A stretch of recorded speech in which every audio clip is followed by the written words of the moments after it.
Il paraît que vous avez refusé, Manu Katché, une collaboration avec Mick Jagger. Alors ça me colle aux fesses. Mais je veux quand même l'expliquer. J'ai fait un bouquin il y a 2 ans, 3 ans que j'avais sorti où j'expliquais l'histoire.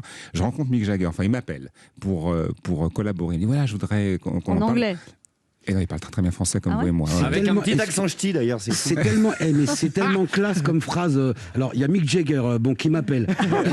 C'est classe. Bah, c'est pas de la frime, c'est vrai. Non, c'est classe. Il me contacte, donc on se rencontre au Ritz.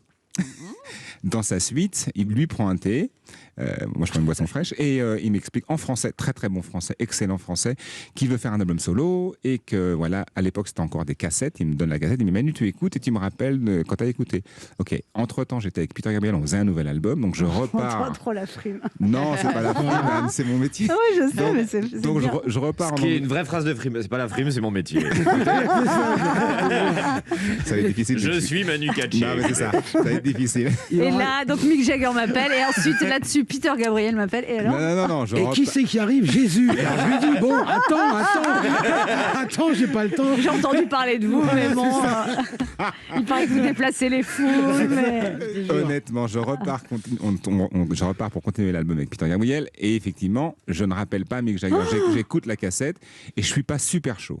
Pourquoi? Ça vous plaît moyen?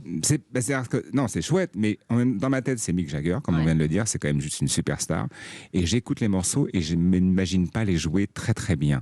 Donc dans ma tête... Mais comment pas jouer très très bien? Non, mais je vous explique parce que c'est pas exactement mon style. On a tous des spécificités et je rentre pas vraiment dans ce truc-là. Et je me dis, lui m'a imaginé, parce qu'il a écouté des albums sur lesquels j'ai joué, un style particulier sur ces titres-là. Moi, je vais pas réussir à lui donner, donc il va être déçu et moi aussi. Et c'est quand même Mick Jagger. Ouais, bah ouais. Donc Donc je le rappelle pas. je ne rappelle pas. Et évidemment, le mec me chope. Il y a un coup de fil donc à Real World dans les studios de Peter et toutes les filles au bureau. Ouah, c'est Mick Jagger. Donc je le prends et il me dit Manu, tu m'as pas rappelé? J'ai dit bah non. Et alors, t'as écouté les maquettes? Oui. Je suis très embêté. Honnêtement, je sais pas quoi dire. Il me dit alors, t'en penses quoi? Bah, je pense que je suis pas la bonne personne. Ok, d'accord. Au revoir. Et plus jamais de nouvelles. Voilà. On s'est revus à New York. J'étais en tournée. Combien de temps après? Pendant une petite année et demie après. Je buvais l'apéro avec Tom Cruise. Et là, je le croise. Mick, Ah, c'est c'est toi. mon métier.